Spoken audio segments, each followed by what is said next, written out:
Alright guys, so we're here bringing you a versus video. And what are we versing? Samsung Galaxy Note 2 versus HTC One, brand new right out the box. We're going to show you these two devices and kind of talk about them a little bit. But before we do, let's start talking about the hardware. Okay, looking at the hardware in itself. Now, first thing, before we even get into the hardware, let's talk about reviews. And if you're looking for a review, this is not the place. We do have a couple other videos for the review in itself, so make sure to check that out. We do have them on our page here. On top of that, too, if you want to see the full written review, make sure to check out the MediaPurchaseGuide.com. But let's just talk about the versus, and this is just comparing the devices directly. So looking at the phones themselves, now first thing we'll note, of course, is that, as you know, it is the Note. It's got that little S Pen over here that the Note that the One doesn't have. But aside from that, which does a lot of other functions, this phone does do a lot of things as well, and we'll talk about that right now. Of course, you'll see that it's got the 8-megapixel camera right up front, right up there, with LED flash. And over here, you've got your 4-megapixel camera. Now you're thinking 4-megapixel camera? What? What is this? It's so confusing. It threw me off. I can't even say megapixel. Well, that's because it's got ultra pixel in it, and with the ultra pixel, it actually makes pictures crisp and clean. I'm telling you right now, the pictures in this thing is fantastic, amazing, unbelievable. Now, when you're looking, of course, here you see Beats Audio. Of course, that's pretty much a standard HTC. But you're like, wait a second, where's the speakers? Well, let's flip this bad boy around, shall we? And of course, looking over here, you'll see the speakers are up front. Now, let me just bring that up close to you guys so you can see. You've got one here, and you've got another one right up there.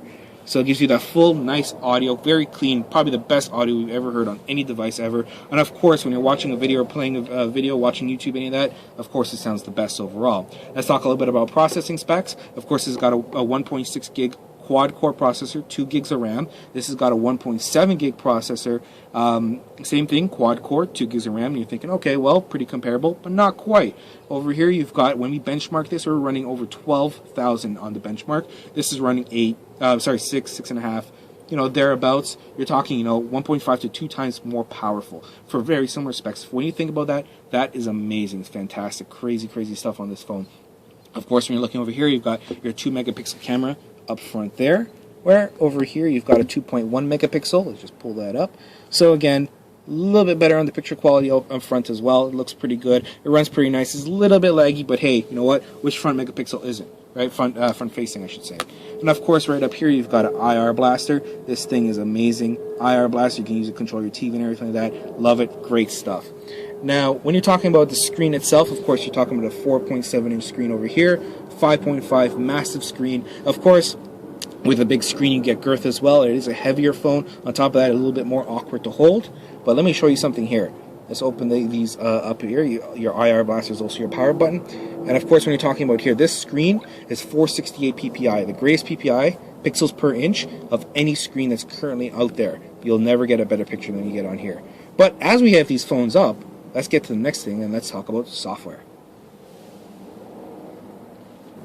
Okay, everybody, let's go ahead and get to the software. We have the Note 2 and the HTC One. Both come running Android 4.1.2. Of course, for the Note 2, that was done via an update. Stock out the box, you're going to get Sense 5.0 and Android 4.1.2 on the HTC One. Both of these have their unique variables and features to each of the devices. Of course, we'll start with the HTC One. You're going to get things like Zoe, you're going to get things like Blink Feed, great, useful features that you can use every day. But the same thing applies to the Note 2. You're going to get things like multi-window. Of course, you're going to get the S Pen, which will give you cut and paste and those type of functionality as well. As terms of stock Android, this runs a little bit more efficient or a little bit more like stock Android, simply because you're going to have things like your app drawer there and then your widgets. And then down here, you're going to get your status bars or different things like that. On the HTC One, you'll notice that you don't actually have that when you pull down. Of course, it comes with a Sense overlay, so you can see you're not going to get the toggle switches at the top there. Sorry about the flash. And of course, when you want to actually put in a widget, you're going to have to pinch out, get to a new panel, add that panel in. And of course, you're going to have to pull down that menu there and then choose widgets, apps, so forth and so on. But that's here and there. Each of these phones at the end of the day offer respective things that may be beneficial to each of the consumers, and at the end of the day, you really just have to choose what you want. For value, they both retail at about $149 respectively, for each of the carriers, at least in Canada they do. On Rogers, we're not quite sure about the States. I believe they might be somewhere in the $99 range. For the HTC One, might be around $199, I believe it is in the States. It's a little bit different in the US market, but in the Canadian market, that's all we can speak for. Both these bad boys retail on a 3-year term or a 3-year commitment to the phones at $149. So we'll call it a draw in software, and we will go ahead and tell you who the definitive winner is coming up next. At the end of the day, obviously we have to give you guys a definitive winner, which is the better device. And at this particular time, we're going to have to go ahead and say the HTC One. It has a little bit of a better build quality and a little bit better in terms of obviously internal specs. It's going to perform higher and give you that better CPU day-to-day use. However, the Samsung Galaxy Note 2 does have things that are beneficial to it as well. So, and you know, it really comes down to the person, to the customer, to the consumer. What are you looking for? Do you want a phablet, so to speak, with that S Pen, or do you want one that's going to fit comfortably in your hand and in your pocket? So it really comes down to you, the consumer. If you want some more information, head over to themediapurchaseguide.com, where we will give it a definitive score, and we have them both on our site right now. You get a little bit more information on these devices. Other than that, there has been the versus between the HTC One and the Samsung Galaxy Note 2. We will catch you guys next time. Remember to like and subscribe and leave some comments down below.